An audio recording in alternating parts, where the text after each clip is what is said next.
On the outskirts of Lima, Peru, bodies emerge from the sand. Their wounds are horrific.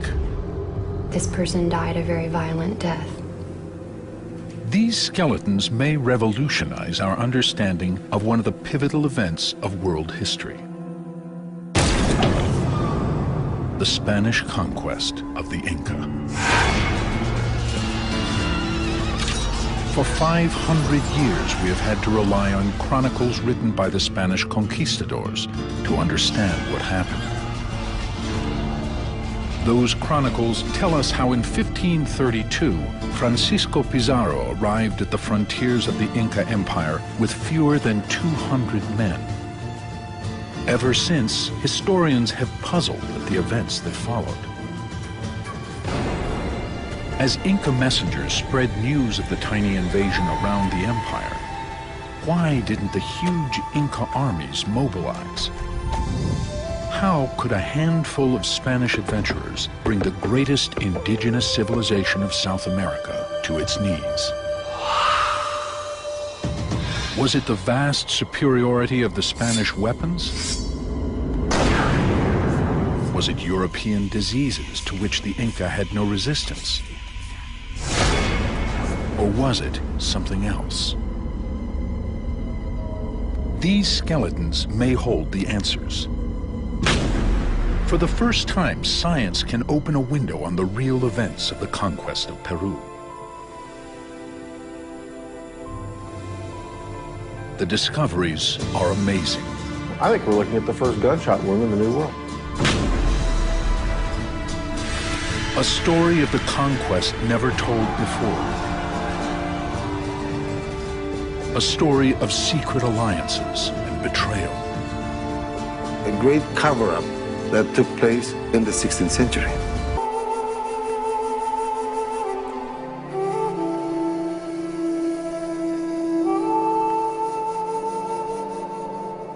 For 3,000 years, the mountains and coasts of Peru were home to the most advanced civilizations of South America.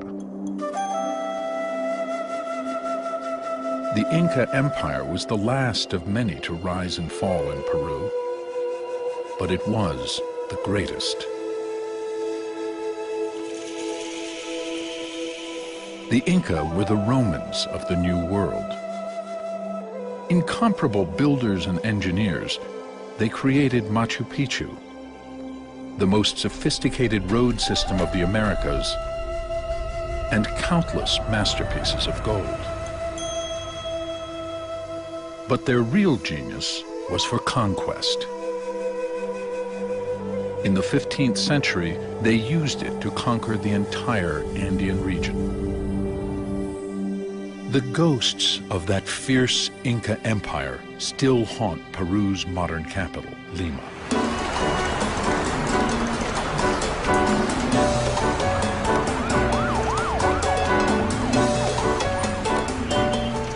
"21st century Lima is a teeming city of 9 million. But beneath its sprawling shanty towns lie layer upon layer of Peru's ancient dead.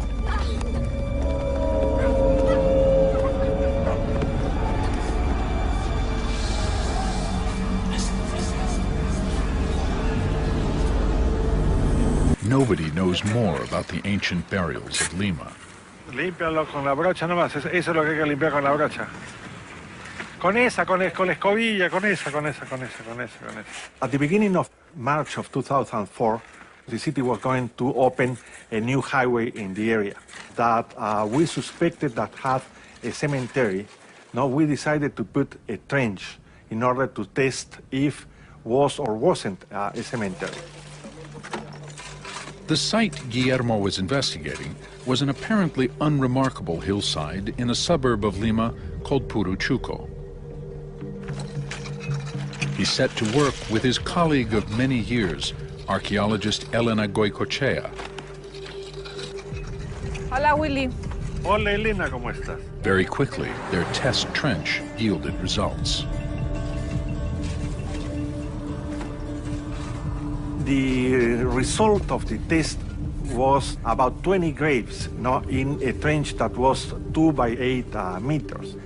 That finding led us to conclude that little ravine was in fact a cemetery.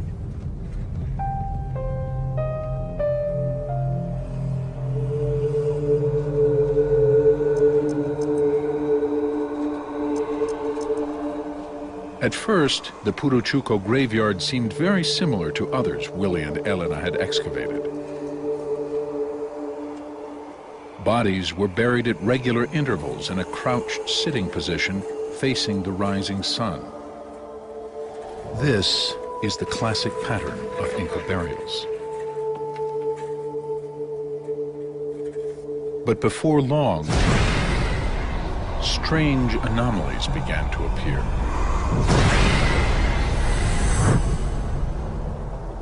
Very soon, when we were into the excavation, we noticed that there was a number of individuals that they didn't conform to the standard, to what we may call the burial pattern. In the lower layers of the cemetery, everything seemed to be as Willie would expect in a well-organized Inca graveyard. But on top of these was a layer of bodies buried near the surface, which was like nothing he or Elena had ever seen. The body is stretched out this way, facing west. Normally, it should be facing that direction, east. The orientation is all wrong, just like the others. The more they uncovered, the more surprises they found. On top of the corpses of the traditional Inca graveyard, bodies had been thrown in chaotically.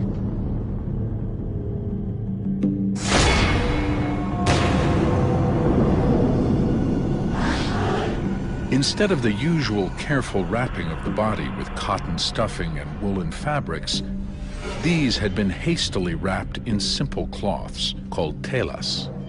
They were stretched on their side or back, some faced up, some to the west. None were crouched and facing east in the traditional Inca way. It was evident that they didn't follow the burial ritual. They were without the proper offerings. Now the question is why these individuals have been buried in such an unusual way. To someone who knows the Inca world as well as Willie and Elena, this was mystifying. Reverence for the dead was at the core of Inca culture. Properly performed death rituals were crucial to ensuring the rebirth of the dead in the spirit world. Hence, their burial in a crouched, expectant pose facing the sunrise, symbol of rebirth. Against this backdrop, the treatment of the bodies at Puruchuco was doubly surprising. It's as if the moment they died, they just wrapped them in a cloth, brought them to the cemetery, and stuck them in the ground chaotically, not the usual Inca way. When Willie and his team unwrapped the loosely covered skeletons, what they found was even more shocking. Almost all bore marks of extreme violence. Skulls had been crushed, and some showed injuries that had never been seen before in an Inca cemetery. In fact, in any Indian cemetery anywhere in Central or South America. One skeleton in particular really caught their attention. They called him Mochito, the severed one, because of his horrific injuries. The left middle and ring finger on the left hand been perhaps cut off or twisted off. He's clearly received some sort of blow to the face, a perimortem fracture to the left first rib, a pretty bad break to the proximal femur. All of these injuries together lead me to believe that this individual died a very violent death. Melissa Murphy is a bioarchaeologist working with Willie to interpret Mochito's injuries. This is a very exceptional skeleton for a number of reasons. He's very atypical. He has a series of perimortem injuries that I haven't encountered before, in particular these 3 quadrangular defects to his cranium. One of the defects also has a small radiating fracture, hinging fracture, that it looks like something caught the outer table of this bone. I've never encountered this, and based on documented cases of other injuries, it seems consistent with metal-edged weaponry. You know, something else, but not something you would see among Inca weapons. The Inca had few weapons capable of delivering the clean, piercing wounds Melissa sees in Mochito's remains. Their deadliest weapons of war were stone clubs, spears, and slings. The type of weaponry used by Inca warriors had been obsolete in Europe for over 2,000 years.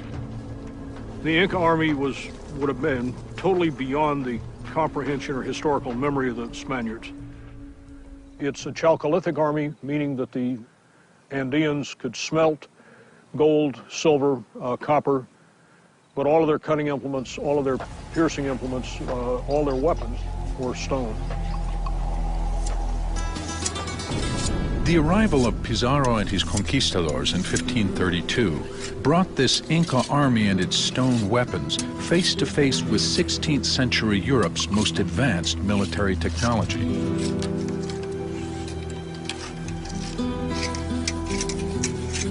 It was only 40 years since Christopher Columbus had claimed his first discoveries in the New World for Spain. Since then, indigenous populations of the Americas had been overwhelmed by the relentless Spanish expansion. One reason for that was that the Spanish brought with them 2 things the Indians had never seen before. The Spanish had enormous advantages of mobility. Their horse was perhaps the second largest advantage they had. The greatest advantage was their possession of steel weapons. The strange wounds on the top of Mochito's skull made Willie and his team think of stab wounds delivered from horseback. Could the bodies in the graveyard be victims of Pizarro's conquistadors? If so, they would be the first ever found.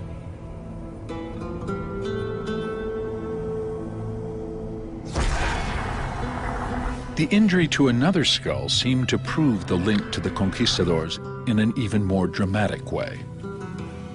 What's especially anomalous about it is that it has a large circular defect on the left parietal that looks suspiciously like a gunshot wound.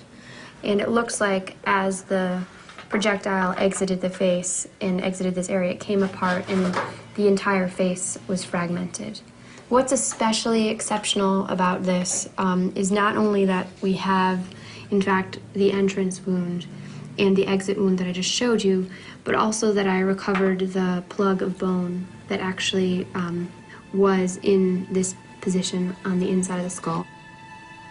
This could be a momentous discovery.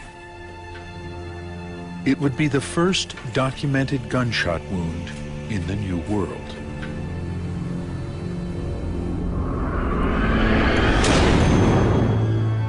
The primitive but deadly 16th century guns called arquebuses were just one of the many terrifying novelties the Spanish brought with them to South America.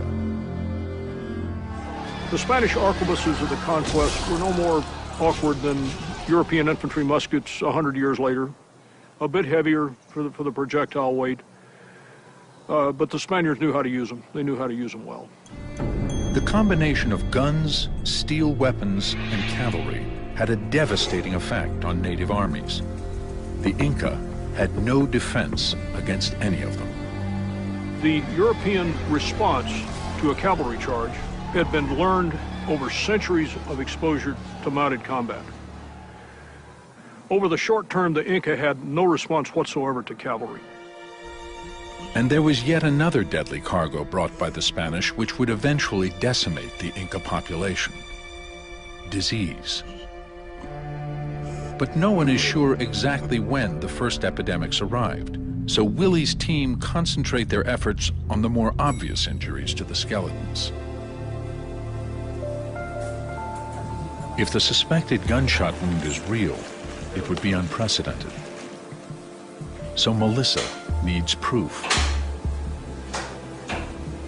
She hopes that X-rays might reveal traces of metal around the edges of the wound. Here we're seeing really where the exit wound was, and we were really expecting to see metal residues, really bright white that's distinct from the bone and the teeth in the film. But we don't, there's nothing in there that suggests that there's lead or lead residues. Looks like no. The negative result is a blow. To Melissa and Willie, the wound clearly suggests a gunshot. They just can't prove it. Perhaps the metal traces left by the musket ball were too minuscule for the X-rays to detect. So Willie decides on a bold course of action. He calls on one of the world's foremost crime labs. It is 4,000 miles away at the University of New Haven in Connecticut. With cutting-edge forensic techniques, if any place can get some results from the skeletons of Puruchuco, it is here. Top forensic scientists Al Harper and Tim Palmbach have examined hundreds of gunshot wounds, a lot fresher than the one in Peru. Before long, Al and Tim are in Lima. The lure of examining what may be the first gunshot wound in the Americas is irresistible. Dr. Koch? Hi. Good morning. Welcome to our lab. Albert Harper, how are you? Very nice to meet you. Very nice to meet you. Lab, no? It's come in. Very interesting. Willie's lab contains the remains of over 3,000 Inca burials. Work on this astonishing collection of mummies and skeletons has been temporarily abandoned as Mochito and his band take center stage.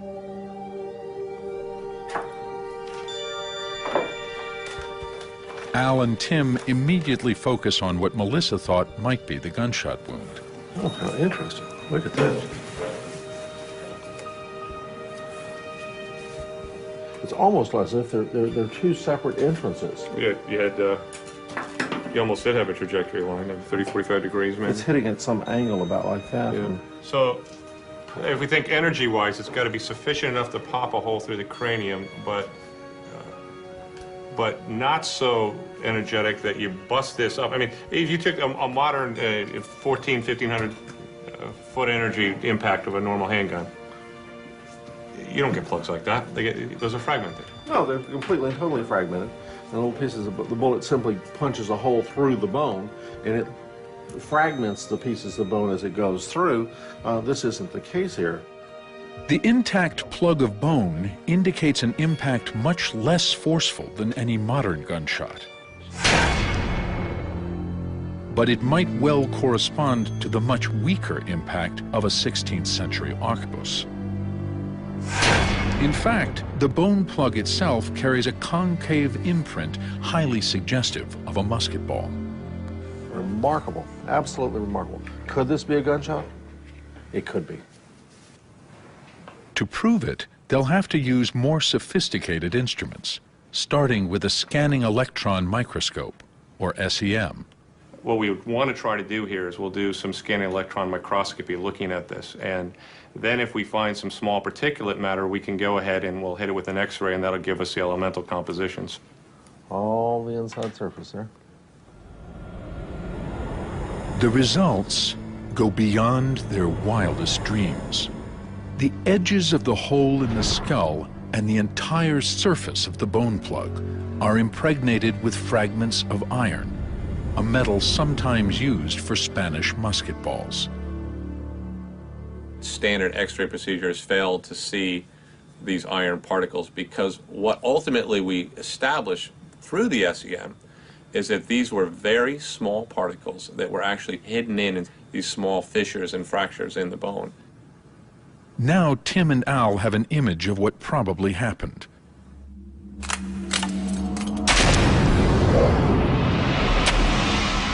As the musket ball punched into the back of the skull and passed through the head, it left iron fragments deep inside the bone, which had stayed there for 500 years.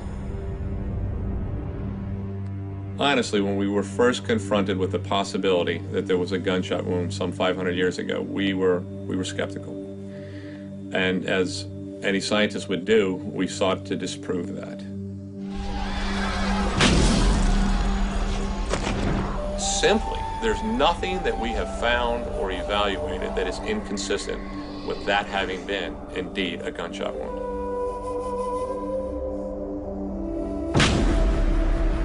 It's a remarkable discovery.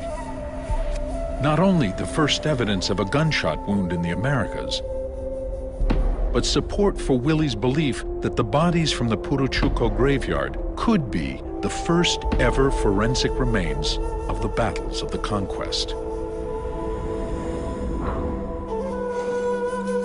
The questions posed by these precious bones are tantalizing. What other stories do they have to tell? Who was Mochito? How did he and his people die?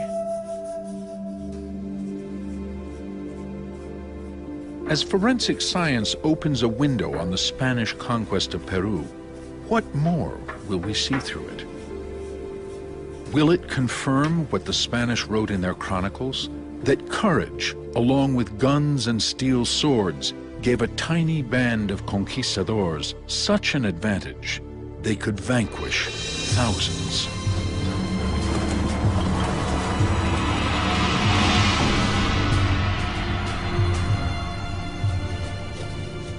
Spanish chronicles of the conquest underplay one critical fact.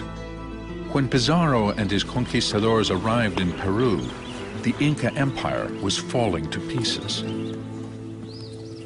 It had been formed only 100 years earlier, when the Inca had spread out from their capital at Cusco to overwhelm the many different Indian chiefdoms of the region. By 1532, many of the empire's over 10 million inhabitants were fed up with Inca rule, and all too willing to ally themselves with the Spanish in a bid to break free of Inca domination.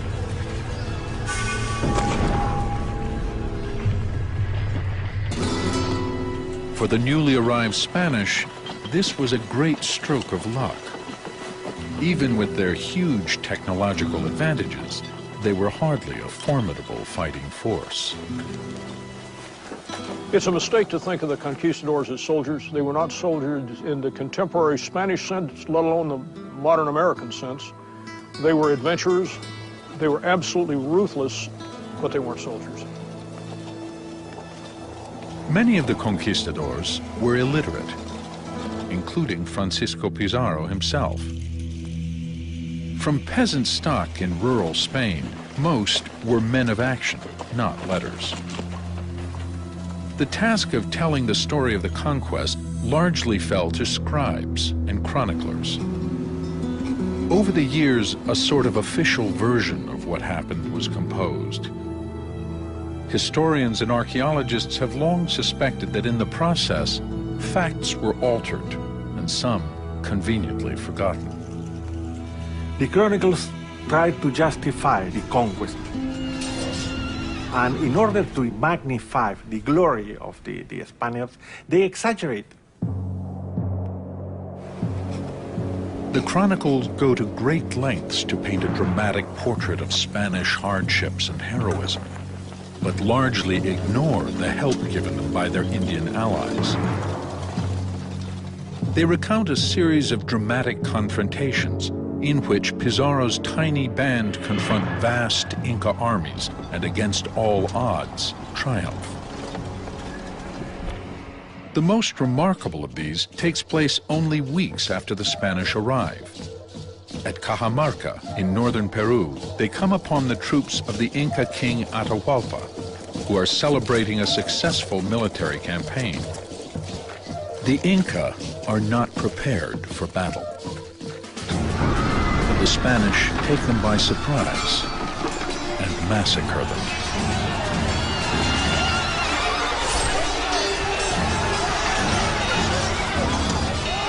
In the process, they take the king hostage.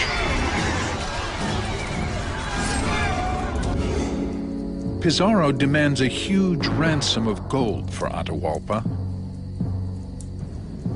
Once it is paid, he executes him anyway. With the Inca world in shock, Pizarro pushes on to the capital, Cusco, which quickly falls to the Spanish. Within a matter of months, the Inca Empire is theirs.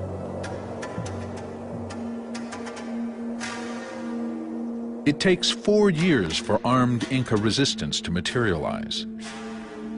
In 1536, Inca armies mobilize and throw themselves at the conquistadors both in Cusco and the newly founded Spanish city of Lima. The Great Inca Rebellion has begun.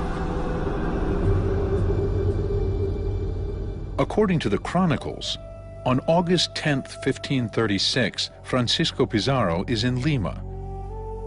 He watches in terror as a vast Indian army sweeps across the coastal plain. God save us from the fury of the Indians, is all he can say. It was during the siege of Lima that followed that Mochito and his people probably lost their lives.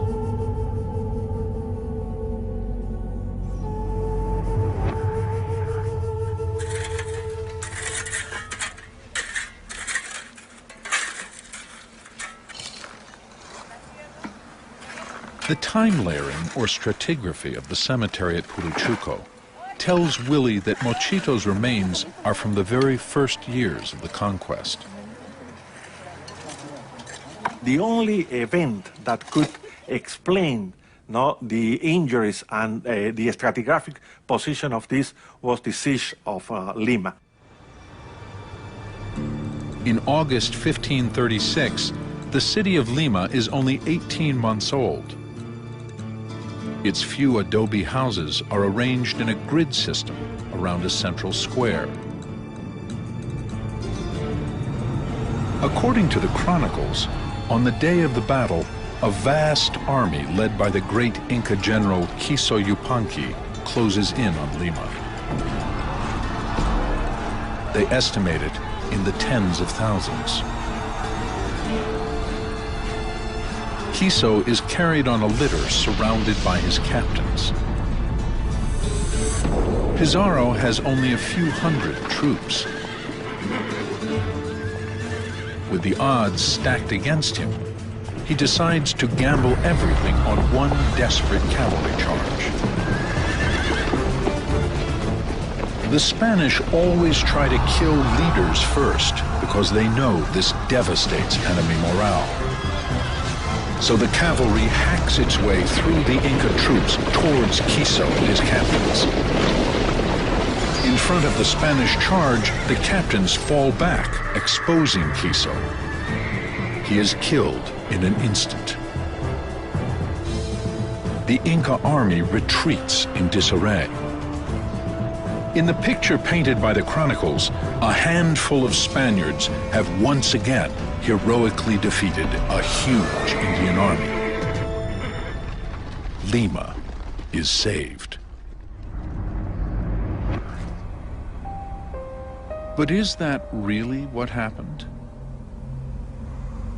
Now, for the first time, we will be able to re-examine the Spanish version of events. Willie and Elena believe Mochito and his people were part of the Inca force that confronted Pizarro on that fateful day in August 1536.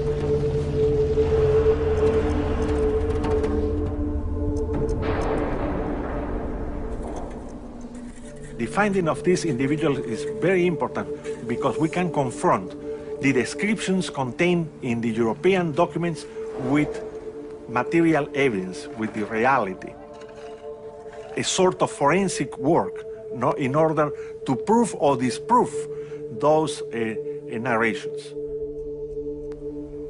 Of all the burials found at Puruchuco, Mochito's stands out. His head had been wrapped in blue cloth. He was in the center of the cemetery, The way he was buried make Willie and Elena sure Mochito had special status. He was a leader. They're actually bones of the hand. As Tim and Al work on Mochito's remains, they discover that many of his injuries seem consistent with the classic account of the siege of Lima. Perhaps he was one of the captains close to the Inca general who were cut down by Pizarro's cavalry charge. This in itself might explain his terrible injuries. The mandible has been fractured with an incredible amount of force. Normally the chin bone is very strong and is very resistant, but this one has been snapped with the force coming down from the outside, forcing it apart, breaking off this little piece of bone that's missing. Who knows where that went? So some terrible thing has happened there. And then, in examining the vertebra, find that the thoracic vertebrae are all intact, but we look at the ribs. Part of the rib has been, the first rib has been snapped off, and we see additional damage to the inside of the sternum, or the breastbone, where it's been snapped, not in one, but two, but in three different places. An amazing amount of force has been applied to the outside of this person's body. Something very large, very heavy, perhaps a great big rock or even a horse. And over in this corner we can see what Sharp, piercing wounds to the skull and crushing wounds to the torso are exactly what you would expect in somebody killed in a cavalry charge. But when Al and Tim come to examine the remains of the people who died with Mochito, they seem to tell a very different story. It's very unusual to see this kind of pattern. So many of them have had severe blunt force trauma, broken the skull completely apart. You know, you get the occipital bone broken, plus you get injuries to the face and orbits. A lot of it to the left side, as if a blow's coming in to the right. While a few of the death injuries look like they were dealt by Spanish steel, the great majority point to a very different type of weapon. And it's an object that's approximately 2 to 3 centimeters in diameter, and it takes out the left zygomatic arch, breaks the face, breaks the back of the skull, breaks the occipital bone, all in one piece. Whatever happened to this person was an extremely violent death. And the shattered skulls hold yet another shocking surprise. A tiny bone beneath the ear indicates that some are women. 2 or 3 of them appear to be female. You can tell by the small mastoid processes. And they've got signs of injury, too. Is this evidence that women fought alongside Mochito and his men? If so, like many of the Puruchuco finds, it would be unprecedented.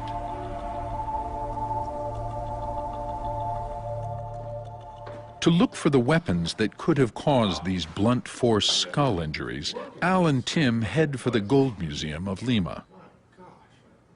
It has the largest collection of historic weapons in Peru, both Spanish and Inca. The steel weapons of the Spanish would produce either sharp, piercing injuries or crushing injuries with clean edges. They would not create the sort of blunt force traumas Al and Tim have been examining. What sort of weapon could have created those? Tim and Al go on to look at the Inca weapons. Tim, look at this thing. Yeah. It's really heavy. Can you imagine what would happen if that got swung at somebody? And isn't that about the same kind of configuration as some of the facial and the head injuries you were looking at? Sure, it's just about the right size, and certainly if that... So that would punch the skull in more than just a flat kind of fracture? Absolutely. Right. Fracture all of the fine bones of the face. Well, that might be why a lot of the skulls you weren't finding the small bones, because they're probably so busted up that they disarticulated, right? Absolutely. Well, that's an incredibly lethal weapon.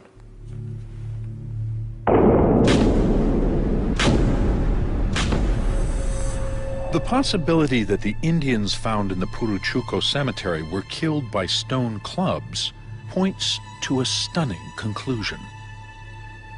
Most were killed not by the Spanish, but by other Indians.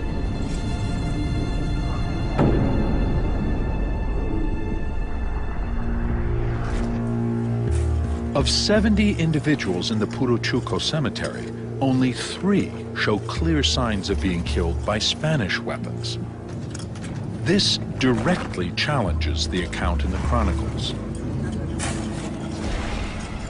So what really happened at the siege of Lima?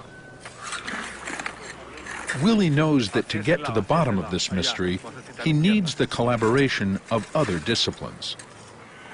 Not just forensic scientists, but historians too.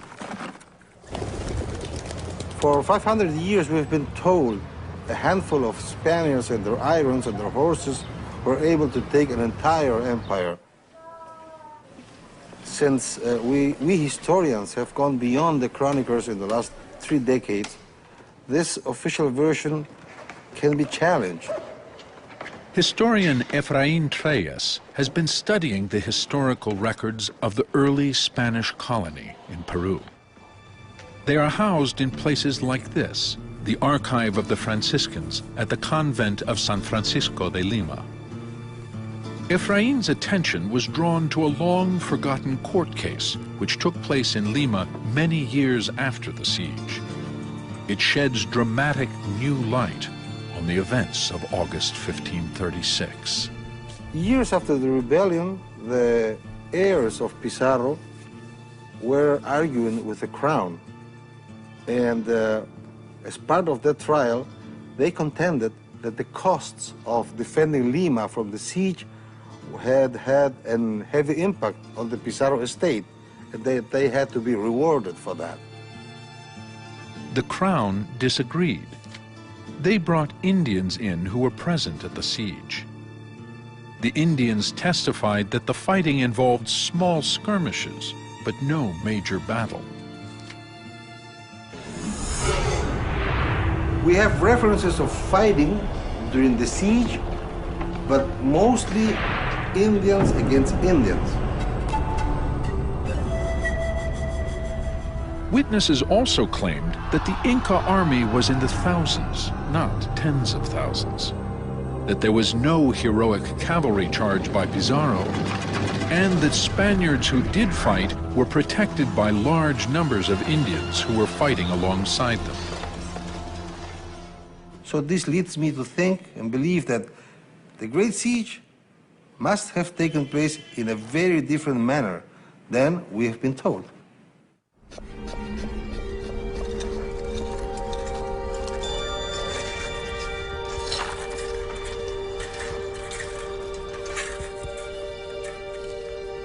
Willie's discovery that most of Mochito's warriors were killed by other Indians supports the version of events that emerged at the trial. It also provides the first scientific evidence for what historians have long suspected, but could never prove: that the role of the Indian allies, consistently downplayed by the chronicles, was critical to the success of the conquest. It's very clear when you look at the way the conquest went down that Pizarro's allies were very important to his ultimate victory. Not simply in the fighting line, but for logistical support, they were enormously important. It's very clear that their role in the conquest has been minimized. No one has found more proof of the importance of Indian allies to the Spanish than Maria Rostorovsky. At 91, she is probably the most respected living historian of the Andes. The Spanish were massively supported by their Indian allies. This fact, overlooked by the chronicles, completely changes our vision of the conquest. Without it, the story is absurd. Maria has discovered documents that reveal the true story of the Siege of Lima. Found in the archives of the Indies in Seville, Spain, they show that Pizarro's survival at Lima depended not on military prowess, but on an alliance with a powerful chieftain in the mountain province of Huaylas. When Francisco Pizarro arrived in Peru, he was a single man of 54. Eager to create an alliance with him, the nobility of Huaylas offered him a young girl as wife. She was called Quispe, and she became Pizarro's concubine after baptism. It's a curious fact that the Spanish had all the relations they wanted with Andean women, but only after they were baptized. Pizarro's young concubine, Quispe is with him in Lima when the Indian armies lay siege to the city in August 1536. She is at the center of what really happens at the siege of Lima. As the small Inca army approaches Lima, Pizarro does indeed send out a cavalry charge to fend it off. They follow the Inca warriors into a dry riverbed outside the city, where the Spanish horses start to break their ankles on the huge stones. Having achieved nothing, the cavalry retreats. Soon after, the Inca army once again advances on the city. And the Inca army was actually entering the streets of Lima when suddenly they retreated. And the Spanish said, how stupid. They walk away when they are on our doorstep. What had happened? I found in the archive of the Indies a document saying that Pizarro's young concubine sent runners with messages to her mother in Huaylas asking for help. She asked for an army, and her mother sent her one. Quispe mother was a chief in her own right. As soon as she received news that her daughter was surrounded in Lima, she dispatched a large army to relieve the city. Lima was saved not by conquistador heroics, but by the arrival of the army sent by the mother of Pizarro's young concubine. As the Indians from Huaylas descend on Lima, the Inca army sees that its situation is suddenly hopeless. The balance has tipped in favor of the Spanish. The Inca army retreats in disarray. They are pursued by a few Spaniards, accompanied and protected by large groups of warriors from Huaylas. The fighting of the siege of Lima takes place in small skirmishes around the city. It was probably in one such skirmish that Mochito and his people met their deaths at the hands of the Spaniards and their Indian allies.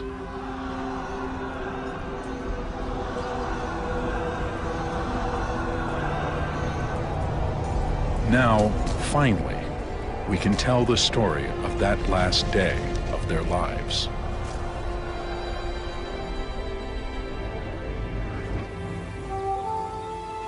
We don't know Mochito's real name, but from the way he was buried, we know he was a leader, and he was young. These clavicles, they aren't fused yet, so that's going to be, put him around somewhere in the range of 20s, in the early 20s, late teens, maybe 18 to 22. Typically, he would have had at least one wife and children. He may have known nothing of the upcoming battle until Inca emissaries came to Puruchuco demanding his support for their fight against the Spanish.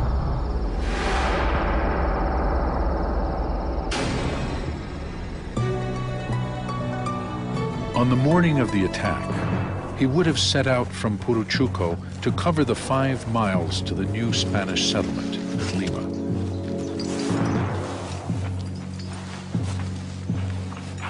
He and his fellow warriors would have been armed with the traditional Inca weapons, stone clubs, bolas, and spears.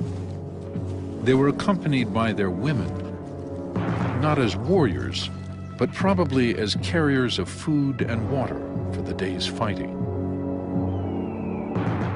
Don't forget that the viruses might have already arrived and decimated the indigenous population.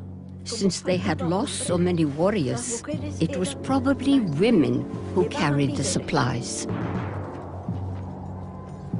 Mochito and his people were part of the Inca army that tried to enter Lima and was forced to retreat by the arrival of the army from Huaylas.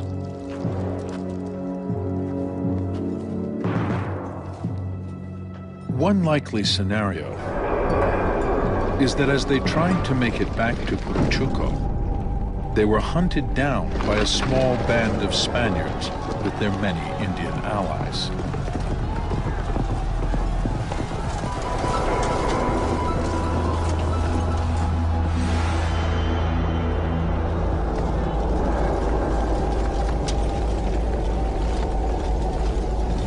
Mochito's people were clearly outnumbered.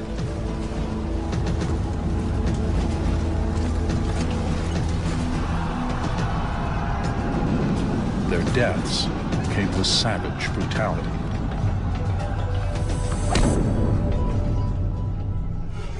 So this is another individual who has a series of blunt force injuries, perimortem injuries to the left side of the cranium. One warrior was killed like no other, shot in the head by a Spanish arquebus. The first recorded gunshot victim in the New World. It is very clear that everything we've evaluated is consistent with indeed this being a gunshot wound. No one was spared the slaughter, not even the women. This is a young woman, and she's been hit very hard.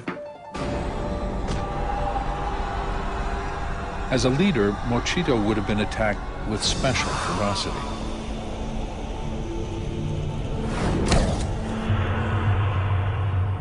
He's missing his face, and there were no facial fragments recovered. The bones of his limbs and torso were smashed by club blows, and probably the hooves of a Spanish horse. That damage extends all the way up to the first rib, which has also been snapped. If he was not dead already, the 3 puncture wounds to his head would certainly have killed him.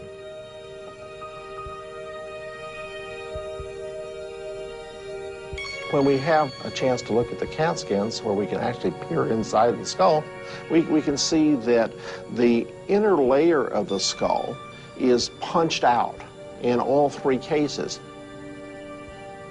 That much force pushing into the skull would have caused death. Perhaps in a final coup de grace, Mochito died as a Spanish lance stabbed him 3 times in the back of his skull.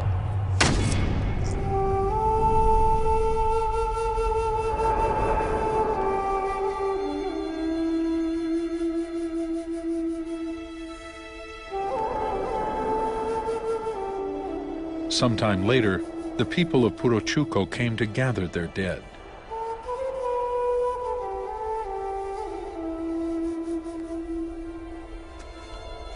Perhaps a day or more had passed before they dared venture out. Rigor mortis had already set in. This might explain the unusual sprawled postures in their graves. With war parties still in the area, there was no time for proper death rituals. Mochito and the people who died with him were hastily buried in their clan cemetery.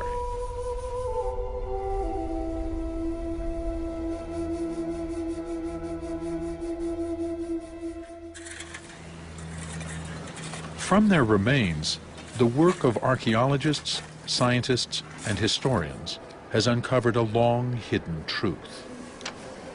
The conquest of Peru was a matter of Indians fighting Indians. Indians took Cusco. Indians defended Cusco. Indians attacked Lima. Indians defended Lima. Now we have solid evidence. Why was the massive participation of Indian armies in the Spanish conquest of Peru left out of the chronicles? Very straightforward. The Spanish were indebted to their allies. They didn't want to remember their debts. To gain their support, the conquistadors promised their Indian allies the independence and influence they had been denied by the Inca. After the conquest, the promises were all conveniently forgotten. There has been a political interest to erase from the historical landscape all the indigenous elements that helped Pizarro.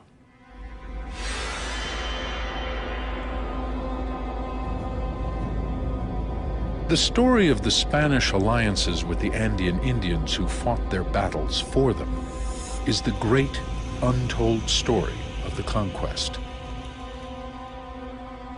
By a strange twist of fate, it is their victims, Mochito and the people who died with him at the siege of Lima, whose bones have borne witness to this long-forgotten truth.